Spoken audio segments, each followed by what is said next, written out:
Salam alaikum azulfillaoun, bonjour. De nombreuses sources tout à fait crédibles affirment, sans l'ombre d'un doute, que l'armée a bel et bien intimé aux manifestants de Ain Salah de lever le sit-in de la place As-Somoud et de se disperser. Faute de quoi, elle interviendrait. C'est clair, c'est net. Étrangement, cette intrusion, cette ingérence de l'armée dans la vie publique n'a quasiment suscité aucune réaction, ni politique, ni médiatique, ni de quelque façon que ce soit. Ce qui montre qui est le véritable maître dans ce pays, mais aussi ce que sont les alliances du même avec certaines forces. Ain Salah, c'est la confusion, c'est brouillard et purée de pois. Des leaders du mouvement ne sont plus joignables, d'autres souhaitent ne plus être contactés et nous ont fait comprendre que leur sécurité et celle de leur famille étaient menacées. D'autres, enfin, se sont transformés en porte-parole de l'armée et affirment mordicus qu'il n'est pas question de violer de la moindre petite façon les injonctions de celle-ci. En tout état de cause, la subversion et la manipulation ont réussi non seulement à semer la zizanie entre les contestataires et leurs représentants, mais aussi à agir sur le moral des gens, du moins sur celui de certains militants. De son côté, la presse aussi semble avoir été approchée pour ne pas ou pour ne plus traiter des événements de Ain Salah ou carrément pour relayer de fausses informations de façon à tromper l'opinion publique.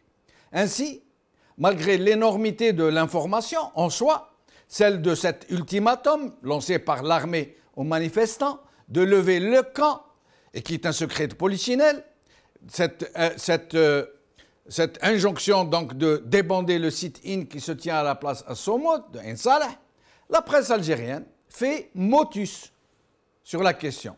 Hormis certains journaux électroniques, aucun titre de la presse francophone ne relève que cette intrusion de l'armée est tout à fait insensée, illégale, anticonstitutionnelle, puisque le pays n'est ni sous état de siège, ni sous état d'exception, ni sous état d'urgence. Même silence sidéral au sein de la classe politique. Et pire que cela, alors qu'il ne fait aucun doute que l'armée a adressé cet ultimatum, ferme et sans appel aux manifestants, voilà ce qu'écrit Al-Watan dans son édition d'aujourd'hui. Je cite. « Après le dérapage sécuritaire de samedi dernier, Ain Salah se prépare vraisemblablement à lever progressivement le camp comme, écoutez bien, comme décidé une semaine plus tôt par les animateurs du mouvement de la contestation. » D'accord? Plus loin. La date de la levée du sit-in suggérée par l'armée lors d'une réunion jeudi en présence des délégués de la population n'a pas été précisée. Admirez le bel euphémisme. Suggéré. Et plus loin, le représentant de l'armée a demandé, ce n'est pas aurait, a demandé pour sa part aux délégués de lever le sit-in pacifiquement, pas d'ultimatum ni menace, mais un vœu, apprend-on auprès d'un délégué. Voilà comment ça se passe chez McDolma. Une armée qui outrepasse ses prérogatives et qui somme une manifestation pacifique de se débander sous peine d'intervenir directement par la force, sans déclencher d'autres réactions, ni politiques, ni médiatiques, ni civiles, autres que celles de journaux qui trompent délibérément l'opinion publique en osant affirmer que l'armée n'a rien dit de tel, ni menacé, ni adressé d'ultimatum, et qu'elle ne fait que suggérer, émettre un vœu.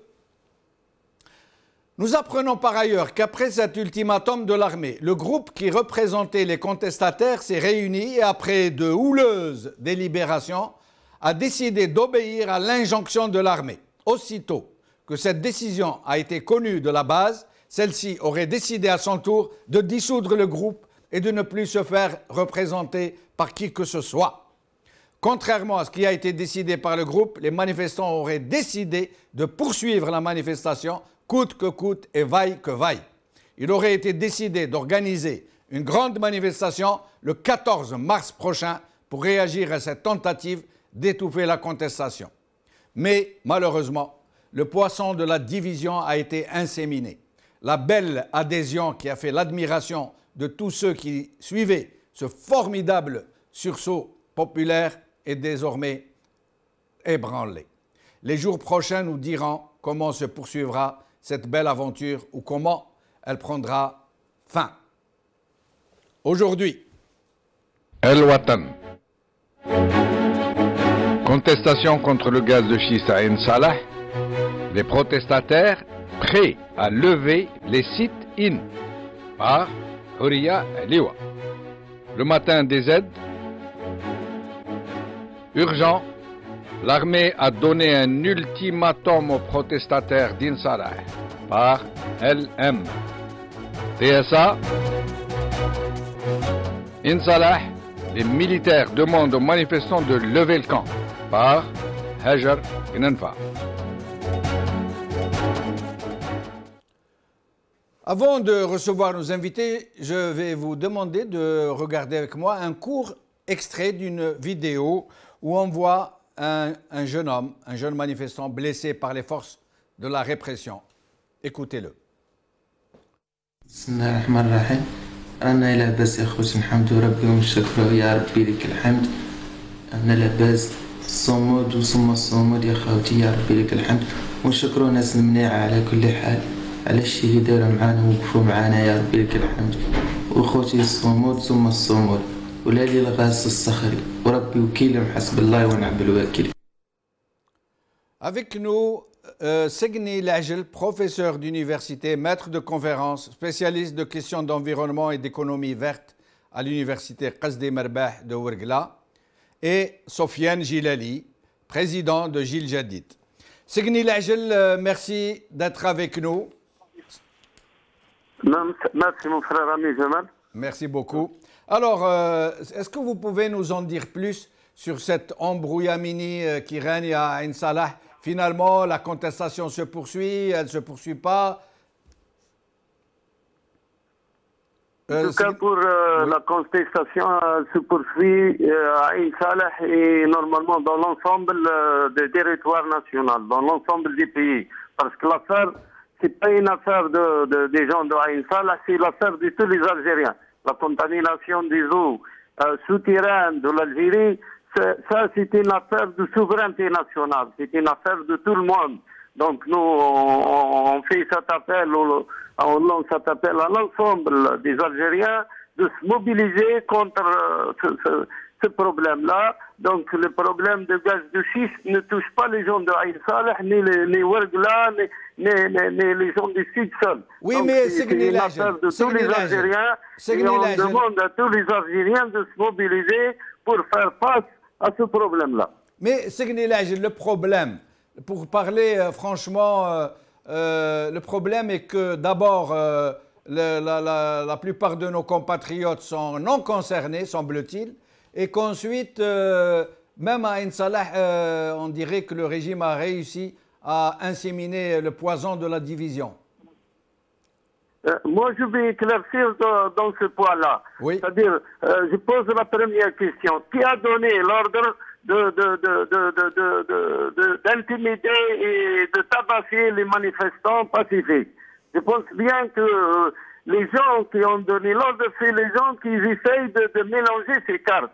Et je pense pour l'armée, parce que la question de l'armée, elle doit être éclaircie. L'armée a intervenu pour arrêter les massacres et pour arrêter les violations des droits de l'homme et pour arrêter le problème de fitna à l'intérieur de Ain Salah sous la demande de la population de Ain Salah. C'est les gens de Ain Salah, les manifestants qui sont allés vers la caserne à côté, ils ont demandé au commandant secteur d'intervenir et ce dernier, il a immédiatement répondu à la population et il a donné ses ordres aux policiers et aux gendarmes de quitter les lieux. C'est ce scénario-là. Le problème est que on a attendu 3 jours. Le problème est que l'armée n'a pas démenti. Elle n'a pas dit non. Et d'habitude, l'armée, elle est très prompte à réagir à ce genre d'informations. Elle n'a pas dit non, je n'ai pas lancé d'ultimatum aux manifestants. Non, je ne suis pas concerné. Non, nous ne sommes pas en état d'urgence. Non, nous ne sommes pas en état de siège. Je n'ai pas le droit constitutionnel d'intervenir. L'armée n'a pas dit ça. L'armée a laissé dire. Et on est en train de dire, et des journaux sont en train de reprendre l'information, que l'armée a lancé un ultimatum aux gens de Ain Salah de se débander. L'armée a demandé aux gens c'est-à-dire de revenir à l'état normal des choses. Parce que le problème des gaz de schiste, c'est pas un problème relié à Ain Salah.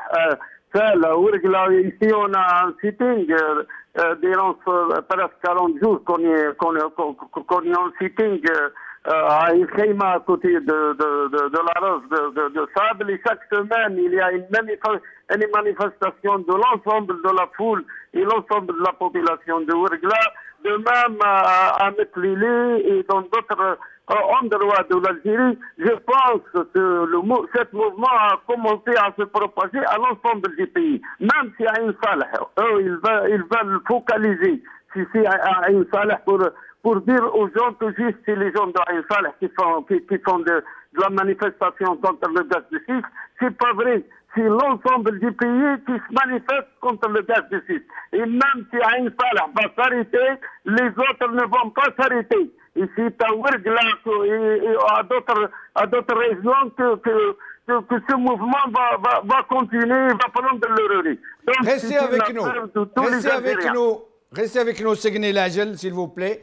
Sofiane Gilali, merci d'avoir accepté notre invitation. Bien sûr, c'est moi qui vous remercie. Merci. Alors, votre avis, Sofiane Gilali, sur cette curieuse affaire? L'armée a lancé d'ultimatum, l'armée n'a pas lancé d'ultimatum, l'armée ne dément pas, même si elle ne l'a pas fait, elle ne dément pas, donc qui ne dit rien consent en quelque sorte. Votre avis personnel sur la question? Oui, la situation semble assez confuse, mais pour éclaircir les choses, revenons aux faits et essayons ensuite de comprendre. Après pratiquement 2 mois de manifestations sans discontinuer, il y a eu une intervention très violente de la part des forces de police. À la suite de quoi, la population s'est retrouvée complètement isolée et sous pratiquement la répression. Il y a eu à ce moment-là intervention de l'armée de la 6e région militaire pour remettre un tant soit peu de l'ordre, pour s'interposer entre les forces anti-émeutes apparemment, mais qui provoquent les émeutes, et la population. Sur quoi, quelques jours après, on apprend que le commandant de secteur au niveau de Ain Salah exige le départ de l'ensemble des manifestants de la place Somoud. C'est là où apparaît une confusion. Ce n'est pas une position officielle, il n'y a pas de communiqué, il n'y a que ce que disent les uns et les autres, mais parfois un peu de contradiction. Le fait est que là maintenant, plus personne ne sait exactement ce qui se passe. Alors on a deux conclusions essentielles à tirer. La première conclusion, c'est que l'état civil, entre guillemets, donc l'état politique de l'Assemblée populaire communale jusqu'au président de la République, tout cet état-là civil a montré son incapacité à réagir et à résoudre les problèmes que lui-même crée. Je rappelle que par 2 fois au moins, la présidence de la République est intervenue, soit par le biais d'un communiqué qui a fait suite à un mini-conseil, soit par le communiqué du 24 février, et dans les 2 cas, la population était loin d'être satisfaite et donc a continué à manifester. Ce qui signifie brutalement que même le président de la République a été conduit. Maintenant que cet état civil, politique a atteint toutes ses limites, il ne reste plus finalement que le dernier recours, que la dernière institution. Deuxième conclusion, quel va être le rôle de l'armée maintenant que pratiquement l'État n'existe plus en tant qu'État civil? Est-ce que cette armée va intervenir pour soutenir son peuple ou va-t-elle se mettre contre son peuple pour protéger les multinationales? S'il s'agit de revenir à la paix et que la justice soit faite et que l'exploitation des gaz de schiste s'arrête, tout cela irait dans le bon sens. Maintenant, si l'armée se met au service du régime de M. Bouteflika, écrase la population et défend les multinationales étrangères, ça signifie que c'est un tournant extrêmement grave pour la suite du destin du pays. Mais Sofiane Djilali, le problème et la question que je pose est si l'armée n'a pas démenti, c'est vrai qu'il n'y a pas de communiqué officiel. On ne sait que ce qui est sorti dans les journaux et ce qui nous a été communiqué par les uns et les autres, notamment certains leaders du mouvement. Mais le problème est que l'armée n'a pas démenti. Or, dans ce genre de situation, dans ce genre de contexte, devant un fait aussi grave, ça veut dire une intrusion de l'institution militaire dans ce qui ne la regarde pas, la première des choses qu'aurait dû faire l'armée dans les heures qui suivent, ça aurait été un démenti. Or, il n'y a pas de démenti. Non, il est clair, c'est pour ça que je dis qu'il y a de la confusion. Il est clair que l'armée a donné instruction pour arrêter les manifestations. Voilà. Je pense que c'est une conclusion évidente maintenant. Absolument. Alors, elle a fait cette position. Est-ce que c'est pour préparer une réparation générale et une remise, j'allais dire, au calme de la situation? Mais que va-t-il suivre juste après? Est-ce qu'elle prend position pour le peuple ou contre le peuple? Ça, on va le voir dans les heures qui viennent. Personnellement, je pars ce soir sur Adrar et j'espère que demain matin, je pourrai prendre la route pour être à Ain Salah et de voir de visu ce qui se passe et de discuter avec les gens. Et nous comptons sur vous pour nous tenir au courant. Restez avec nous, Sofiane Djilali. Signi Lajel, il ne fait plus de doute maintenant que dans le vaste plan de reconfiguration des politiques énergétiques américaines, le gaz de schiste algérien figure en pole position dans la politique américaine de reconfiguration de sa vision énergétique du monde. Vous pensez que les Américains vont lâcher le morceau? Vous pensez que les Américains vont être intimidés par des manifestations alors qu'ils savent que le régime leur obéit au doigt et à l'œil? Je pense que c'est l'affaire du peuple. Ce n'est pas l'affaire ni des Américains, ni d'autre chose. Si les gens ont décidé d'être contre le gaz de schiste, et on n'est pas contre le gaz de schiste juste comme ça, sans donner des arguments, nous on a dit qu'on est contre la technique utilisée dans l'exploitation du gaz de schiste. Eux, ils interdisent cette technique chez eux. En Europe, jusqu'à présent, il n'y a pas des gens, il n'y a pas une personne qui dise que la fracturation est une chose est une bonne technique pour l'exploitation du gaz de schiste. Donc, les Américains savent bien que cette technique n'est pas adéquate. surtout pour la géologie algérienne. On dispose de grandes nappes d'eau et nous, la priorité, on n'a que au pétrole. Donc, c'est le peuple qui va s'opposer aux Américains. Même si le gouvernement a donné feu vert à ces gens, c'est nous qui vont riposter et c'est nous qui vont dire non à ces gens-là. Parce que l'intérêt de la nation et l'intérêt de l'Algérie, c'est dans les eaux et pas dans le gaz de schiste. Mais si l'armée intervient comme il semble que ce soit le cas et qu'elle fasse tout pour faire passer ce projet, pour que fracturation se passe et pour que l'exploitation, que nous allions vers l'exploitation. À mon avis, et d'après les informations que j'ai, on est dans la 4e région ici à Orgla, l'armée jusqu'à présent n'a pas dit son mot. L'armée, elle essaye d'intervenir pour calmer l'atmosphère, pour donner une place aux gens et aux techniciens de parler, pour essayer de mettre un climat de prospérité. Je pense que c'est pas le temps. C'est pas le temps d'aller pour l'exploitation du gaz de schiste.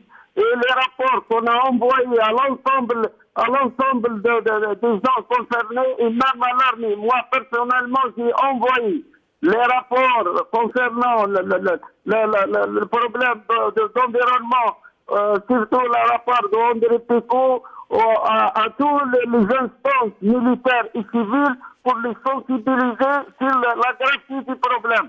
Je pense que dans l'armée, on a des gens qui sont honnêtes, des gens qui sont intègres, des gens qui aiment le pays. Je pense que ces gens-là, il faut maintenant qu'ils agissent pour éviter ce genre de problème et pour éviter ce genre de confrontation. On a tout le monde connaît les gens honnêtes dans notre institution militaire, à titre d'exemple l'ancien président Zarouel ou d'autres collègues, leur position vis-à-vis, c'est clair net.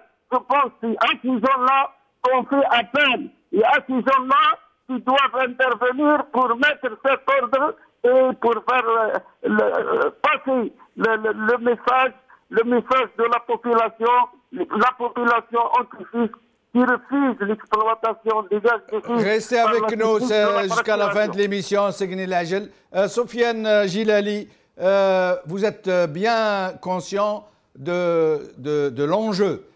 Pour les Américains, le gaz de schiste est une donnée désormais incontournable. Le gaz de schiste algérien, ça figure vraiment sur son plan de reconfiguration énergétique. Vous pensez qu'ils vont laisser faire, les Américains, qu'ils vont accepter qu'il n'y ait pas d'exploitation et d'exploration du gaz de schiste en Algérie? Vous avez absolument raison de dire qu'il y a une configuration générale et elle est en relation directe avec la géostratégie américaine et l'Algérie a été incluse comme un pion sur un échiquier. Et là, si vous me permettez, je reviens à l'armée pour l'interpeller.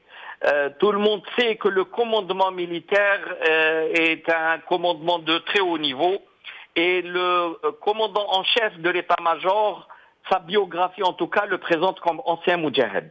Mais s'il joue le jeu du régime de Bouteflika pour forcer le pays à produire le gaz de schiste pour le profit d'agendas étrangers et de plans étrangers contre son propre pays, ça signifie qu'il va jouer contre l'unité nationale et contre l'indépendance et la souveraineté du pays.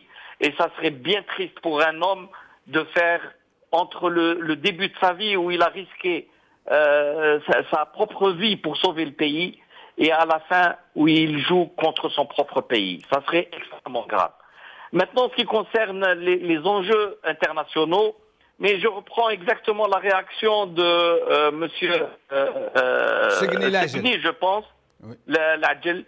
C'est au peuple de définir la future politique. Ce n'est ni aux Américains ni aux Français. Les Américains ont le jeu facile lorsqu'ils ont en face d'eux un régime faible, parce qu'il est illégitime, parce qu'il est truffé de brigands qui ont agi en prédateurs. Tous ceux qui ont des comptes à l'étranger, ils sont entre les mains des services étrangers. Et c'est pour ça qu'ils peuvent les utiliser comme ils le veulent. Donc, ce n'est pas à eux de décider de l'avenir de la nation. C'est aux Algériens de le décider. Très bien. On nous dit que vous vous rendez bientôt à Ain Salah en compagnie d'autres membres de la CLTD? Absolument. Dès ce soir, on sera sur Adrar. J'y suis moi-même avec des représentants des autres partis de la CLTD. Et on essaiera de rejoindre Ain Salah demain, Inch'Allah. Et vous pensez qu'ils vont vous laisser arriver? Je ne sais pas, je n'ai absolument aucune information à ce sujet. Rachid Nekaz, ou est-ce qu'ils vont nous laisser prendre la route, je ne le sais pas. Rachid Nekaz, qui s'y est rendu, a été expulsé. Manu Militari est invité à quitter les lieux. Oui, oui. C'est un risque, il faut le prendre. Il faut exprimer sur le terrain nos positions. Nous avons été trop longtemps accusés de faire la politique des salons pour encore une fois rester chez soi et attendre que le peuple règle le problème pour venir ensuite se proposer comme le sauveur. Il faut aller travailler avec le peuple et rester à ses côtés. En moins d'une minute, Soufiane Djilali, quel est, à votre avis, l'état d'esprit de Ain Salah devant cette indifférence générale? Il faut se mettre à leur place. Ça fait plus de 2 mois maintenant qu'ils sont dans une situation exceptionnelle. Les enfants ne vont pas à l'école, les administrations sont fermées, les commerces souffrent et les gens sont dehors, toutes affaires cessantes. C'est une pression énorme qui est sur eux. Ils ont subi également l'assaut des forces de l'ordre il y a une semaine. Puis maintenant les pressions directes et indirectes. C'est beaucoup trop pour eux. Il aurait fallu que les Algériens bougent plus sérieusement que cela. Ils l'ont fait à travers les 48 wilayas le 24 février. Nous essayons de le faire ici, on l'a fait dans la capitale, mais cela reste insuffisant face à l'armada et à la puissance du pouvoir. Donc c'est aux Algériens aujourd'hui d'assumer aussi leurs responsabilités. J'ai déjà fait appel, comme beaucoup d'autres, à la conscience des Algériens. C'est à nous tous, en tant que citoyens, d'agir pour sauver ce pays et pour préparer l'avenir de ses enfants et surtout pas le laisser entre les mains de cette clique. Merci Soufiane Djilali, merci Segni Lajel, en espérant vous revoir tous deux bientôt dans ces émissions. Cette émission est terminée, merci beaucoup, salam alaikum, qala khair, salama.